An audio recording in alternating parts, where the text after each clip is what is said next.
Welcome back to Niners Nightly. Larry Krueger with you on a Wednesday, and joining us on the UMA guest line is John Dickinson as we talk a little Niners with JD, who's been all over the Warriors story, and the Warriors just cannot lose. And now they have Jimmy Butler. It's awesome every night. I can't. They were hard to watch before the trade deadline, and now after the trade deadline, it's like I'm counting down the minutes for the next Warrior game. But JD's with us to talk a little Niners in this segment. JD, thanks for jumping in, and we appreciate you.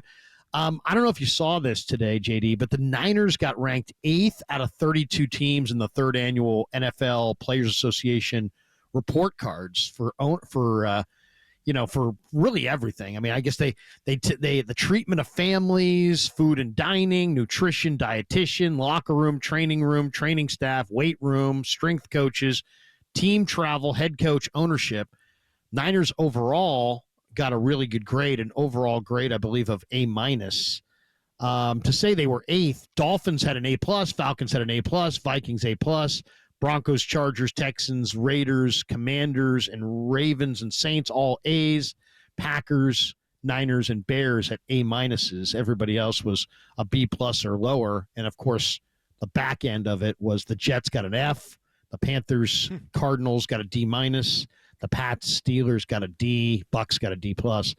What do you make of, people were going, breaking this whole thing down going, the Niners' lowest grade was B- for the training room and training staff. Don't they care? But, I don't know about you, but I was always pretty happy with a B- back in school. How do you feel about a B- for the Niner training staff?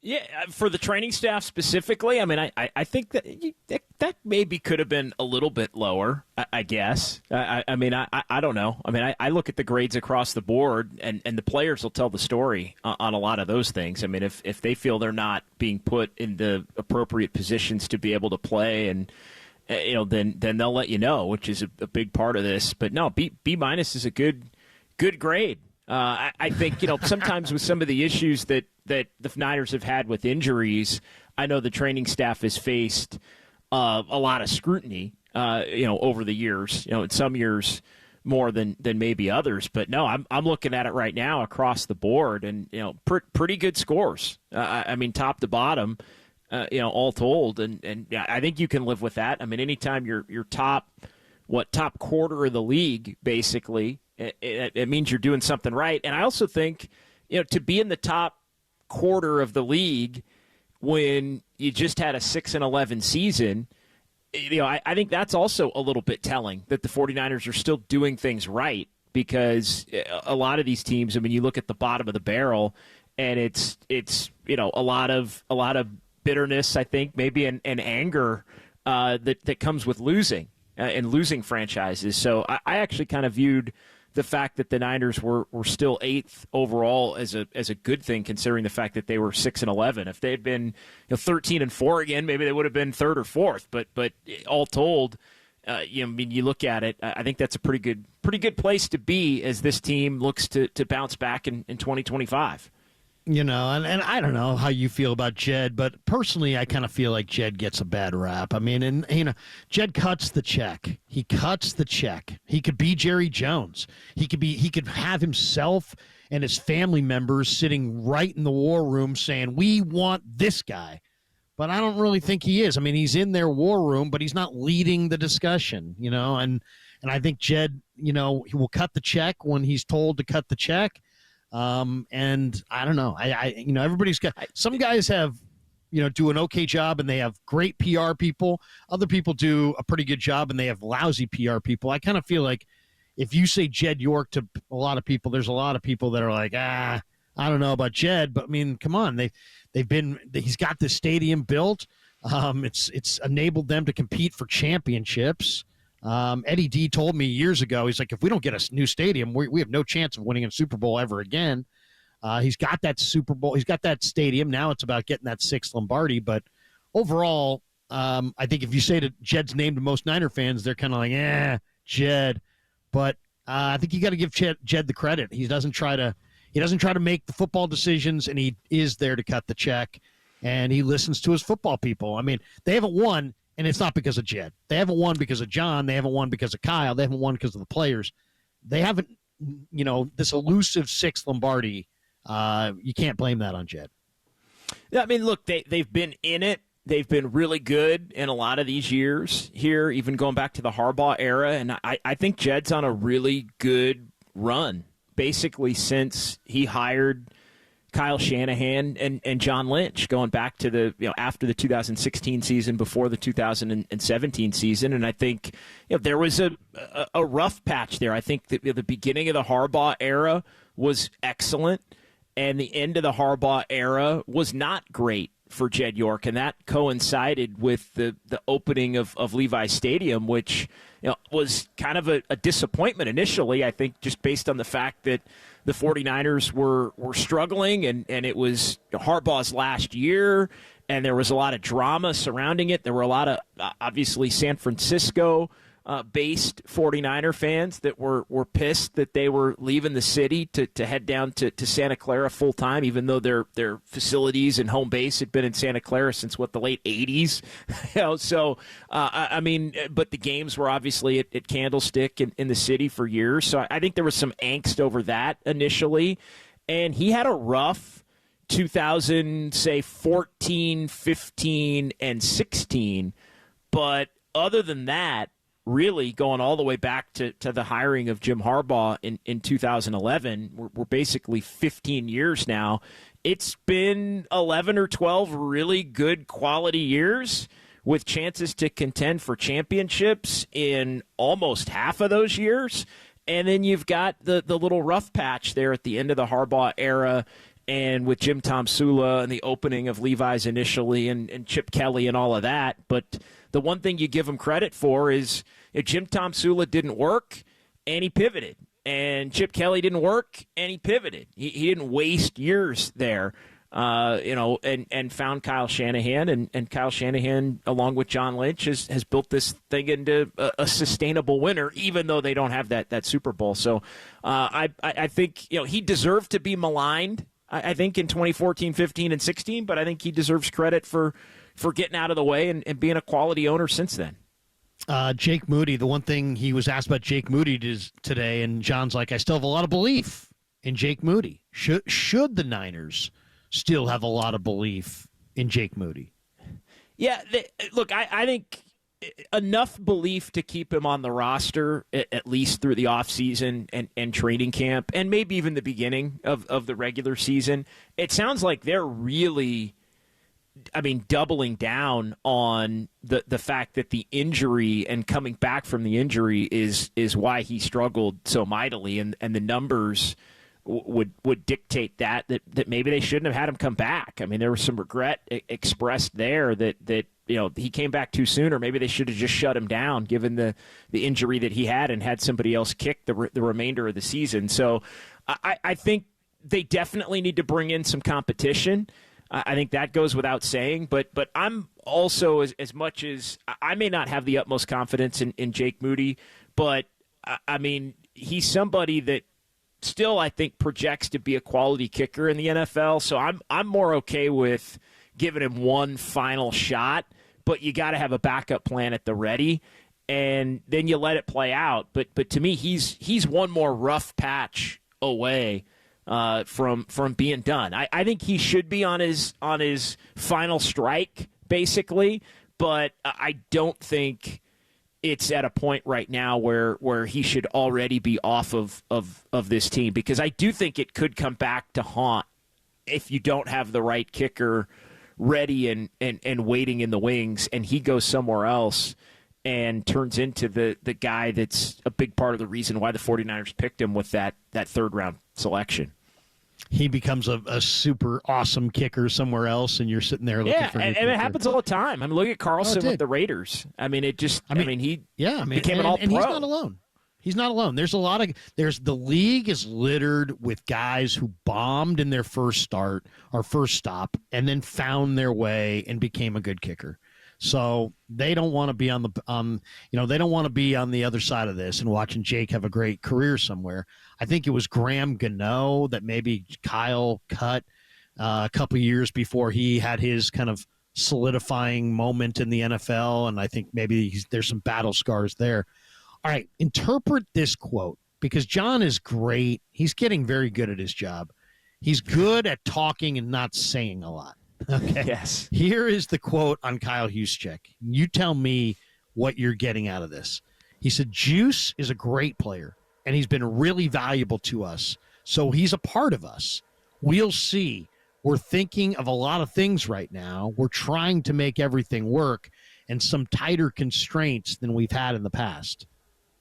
That to me sounds like Juice is going to be a cap casualty, or he's going to have to play for less money than he played for in the past. That doesn't sound like Juice is coming back. That to me sounds like Juice, like they may move off of Juice. What do you take away from that quote? Yeah, it sounds like that it may come to that if they're. It sounds to me like it's tied to other things. Sure. Basically he's a low priority.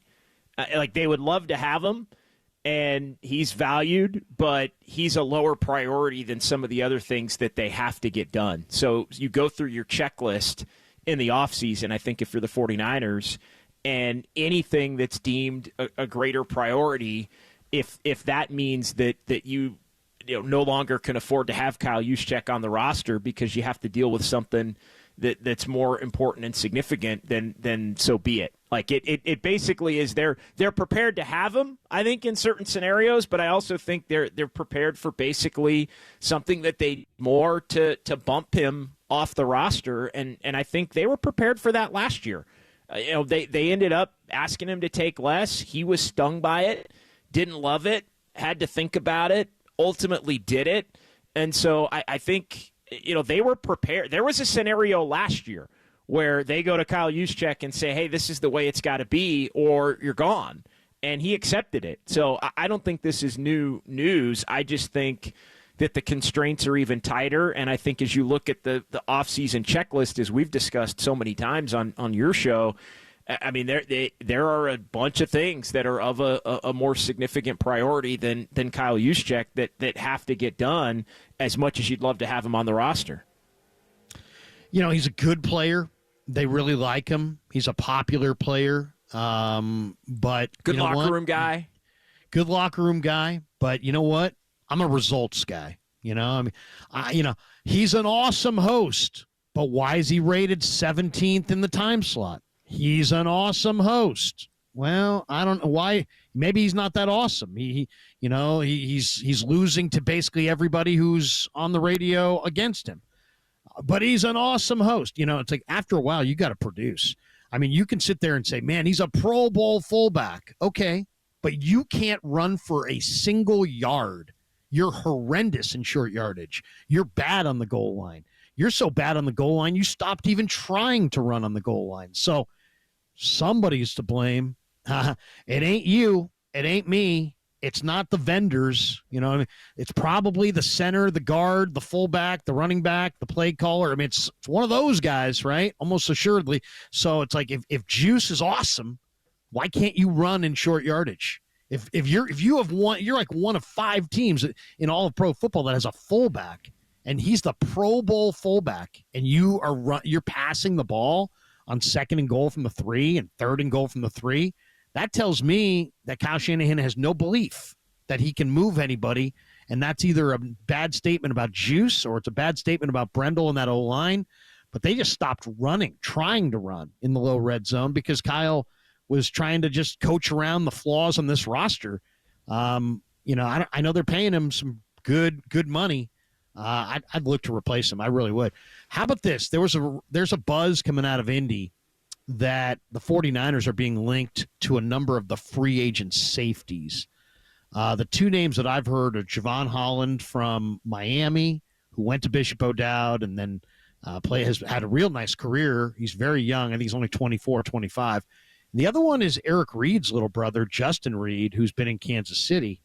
And the Niners have been in different rumor mills, and I don't know how much credence to put in any of these reports because they're not necessarily from people that I know. But I'll say that those are 2 names that I like, right? I mean, Javon Holland or Justin Reed. I like Reed a lot.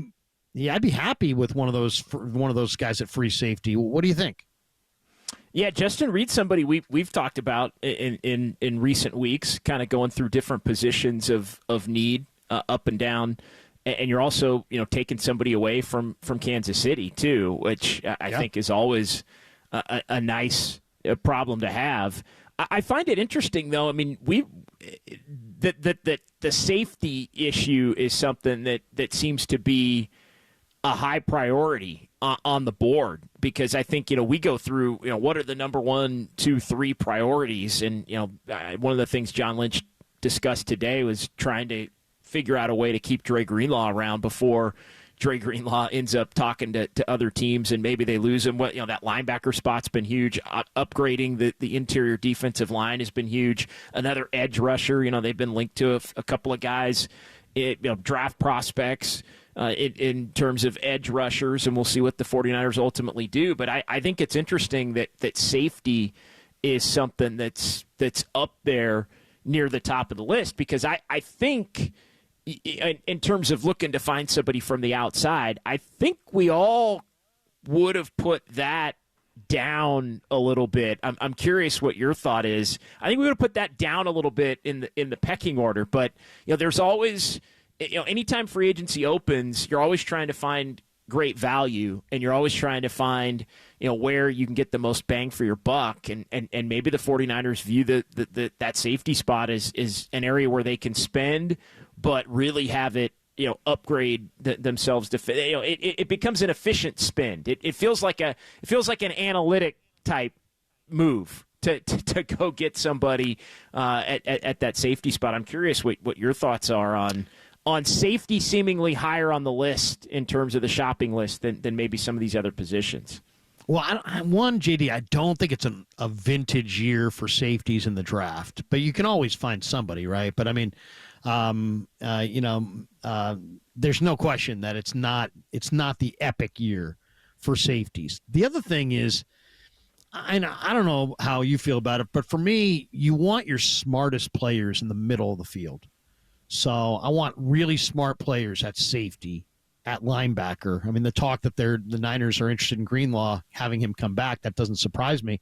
They've also been rumored to have interest in Zach Bond from the Eagles, who's obviously the Pro Bowl inside linebacker, and he's a really smart guy. So I think you need smart guys. I think you need smart guys on the interior of your offensive line. I think you need your quarterback to be smart. I think you need anybody who's wearing the green dot. The middle linebacker's got to be smart. Your safeties in the middle of the field have got to be smart. I mean, it's to me that. So I get no problem with the idea of, hey, build through the draft, but you know what? You're looking for a safety. How about a veteran? Because it's not necessarily about foot speed. It's about no false steps. If you take 3 false steps and you got great foot speed, well, who cares? You're further away from the play, And the other part of it is, too, I mean, let's be honest. I mean, I think the 49ers were comfortable with their strong safeties. They need a free safety. And, right. I think that's the other part of it. Like, they like Hufanga, they like Mustafa, obviously, but, where did they find themselves lacking? It's when it was Hufanga and you got Jair Brown, or you're, or when you're playing Hufanga and Mustafa together, and one's having to slide over. And so it's and you've said this a lot. I mean, they feel they've got the hitters, right? But they need somebody that can be more of a coverage type guy that can help, in that vein too. So I think Reed's more of a true free type safety, and that's a position where I think the 49ers don't really have that skill set as much among their safety core. Another couple interesting things today was, John being asked about Debo and Ayuk. Regarding Ayuk, he's like, we're at least allowing him to look for a new NFL team. And then when he was asked about Debo's market, he's like, there's been a lot of interest around the league. He said, we're on good terms with Debo. We're going to honor his trade request. But what he's not telling you is that they want to move him. I mean, they don't have to move him. They want to move him. And does he want to be moved? Yeah, he wants to be moved. But it was also interesting that D'Amico Ryans said, there was a report yesterday, hey, the Texans are one of the teams that are hot on the trot of Debo. And D'Amico spoke to the media today, and that question came up. Hey, are you interested in Debo? And instead of just begging off and saying, hey, he's not on my team and I don't want to comment. And so he's like, I like to add good players, and Debo's a really good player. So he didn't discount it. If anything, he may have poured some gas on the fire. And then the Ayuk thing, he was asked about Ayuk, and Lynch acknowledged that other teams have called about Ayuk, but then also kind of, dodged that, sidestepped that whole issue. And then when he was talking about, the timetable for Ayuk's return, he's like, there is no timetable. But I got to think that timetable is probably, middle of the year or October, and maybe even Thanksgiving. I don't know. But what do you make of where the Niners are at receiver with two really high-profile guys that there's been a lot of rumors around the last couple of days, really the last couple of years? Yeah, Debo's gone. And we've known that, I think, since December in some form, even though the initial reporting on it, I mean, you talk to really any of the beat guys and those around the team, and the sentiment was pretty strong up until the end of the year that the 49ers were intent on looking to try to keep him around. Obviously, he requested a trade again here, so I think that's part of what's factoring in. But I think Debo's gone. I think Debo's been gone for really the last probably 2.5 months, and I think it makes a lot of sense for the 49ers to figure out a way to trade Debo, even if they don't wind up getting a ton back. I mean, I don't think the return's going to be great, but I think trading him for anything is better than just being forced to cut him and take the cap hit that's associated with it. Obviously, it'd be the post June 1st, so that would lessen some of that. But I think so. Debo's gone. I think that's the simple math on that. Ayuk, I think, would be really difficult to look to move right now because it would be such a cap issue.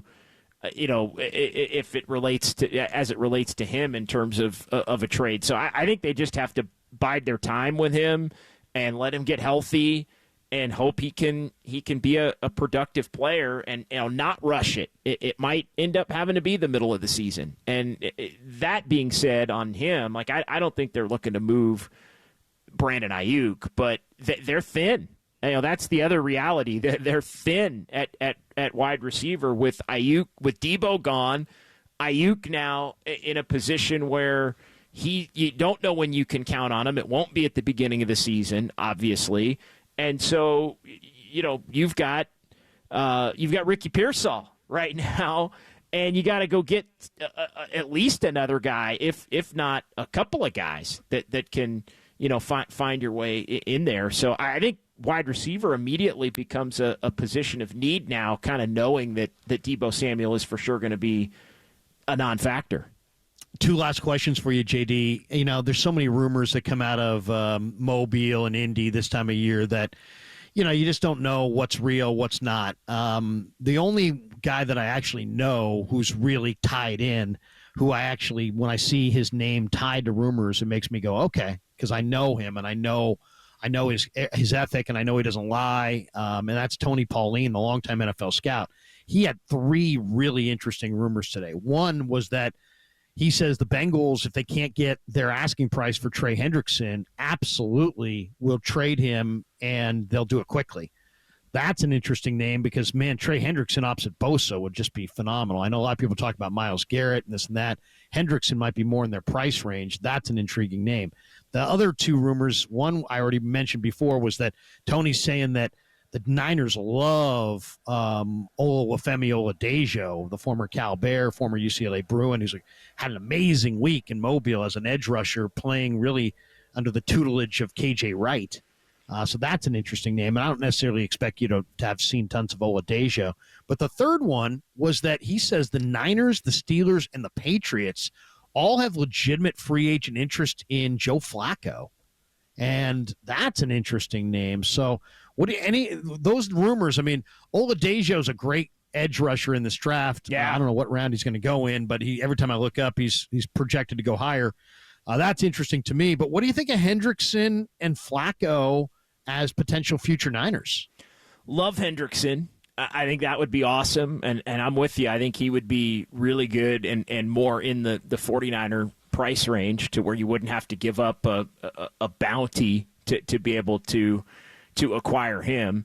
And Flacco, I think, makes a lot of sense. I think Flacco winds up being a better backup quarterback than Joshua Dobbs, no offense to Dobbs, and or Brandon Allen, who were the two backups that the 49ers had, this past season. So, and it's somebody that's, Flacco's been ready to play when he's had to, varying degrees of success. Obviously, he had the big, 2 years ago, he had the big finish to the year. And, I think a guy that's got, but he's a Super Bowl champion, and I think having him as the guy behind Brock Purdy that can, just be an added voice in the room to kind of bring Purdy along and help him continue to grow and develop. I really like that idea and move. I think it'd be a smart player to bring into the 49er quarterback room. So, yeah, I like both of those. And as far as Oladejo goes, I think the Niners are going to have to look to I think we mentioned this last week or a couple weeks ago. They absolutely, if they're not getting a pass rusher in the first round, like let's say they look to make a trade and they end up with one of the veteran guys that may come available in trade, I do think the Niners are in the mid rounds of the draft going to have to take a flyer on somebody or take a liking to somebody to add a little bit of depth to that position, and young depth, somebody that can maybe grow into a guy that can be a quality edge rusher for the foreseeable future. So I think that's in line with where the 49ers thinking probably should be at this point, Larry. Last one, 30 seconds. We only have about a minute left or so in the segment, but John Lynch said today he has spoken to Kyle Strong and the agent for Brock Purdy. He said the negotiations have begun. They said he's made it clear they want Purdy here long term, but he also said, he wouldn't guarantee that a deal gets done. You can franchise him at $41 million. Do you think they ultimately do that and make him wait another year for the big money extension if Kyle Strong and Purdy don't they're not singing from the same pew? Yeah, I'll use a Low Neal reference if Low Neal's out there. Same church, same pew. Maybe the Niners and Purdy's agent are not in the same church, same pew. What do you think? I think eventually they'll get there. I mean, that's a little bit of leverage potentially maybe that the 49ers can have in their back pocket, and if things take a little bit of an ugly turn. I think there's just too much of a benefit both ways for the 49ers and for Brock Purdy's side to get this thing done. They've both said that they want to get it done. Again, I'm always a little leery with the Niners because I do think they like to win a lot of these deals, as much as it doesn't mean they don't love the player, but they do like to get their guys at a number that makes sense for them. More and with a structure that makes sense for them more than maybe meets the eye. Or more than other teams that might just give a little in terms of trying to keep their guy happy and around. So I never just think everything's going to be hunky-dory and it's just going to automatically work and the deal gets agreed to. I think there will at some point be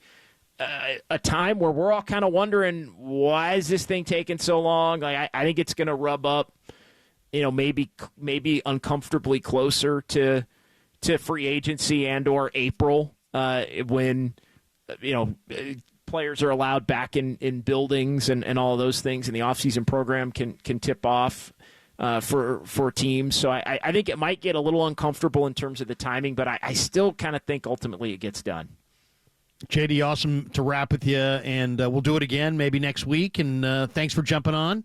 Enjoying your Warriors coverage, man. Keep it up. I'm happy for myself because I'm glad to watch the Warriors, but I'm happy for you because the Warriors were unwatchable, and some of those post games had to be difficult. And now, man, things are fun. They're 6-1 with Jimmy. I mean, he's filling in every spot where they need filling in, and I think he's going to help Kuminga kind of reacclimate, and I can't wait to see how this thing finishes. Is Draymond Green potentially going to be right, and the Warriors out of nowhere are going to make a run at a fifth ring for Steph? I would love to see it, man. Love to see it. Yeah, I thought he was insane to say it when he said it, but it's looking more and more plausible by the day. I thought maybe next year you'd have a shot at that. I mean, we'll see about this year, but they made up so much ground so quickly already that it's starting to look more plausible. Oh, the 6th seed is theirs if they want it. It's just absolutely right in front of them. JD, awesome stuff, man. Thanks again. Thanks, Larry.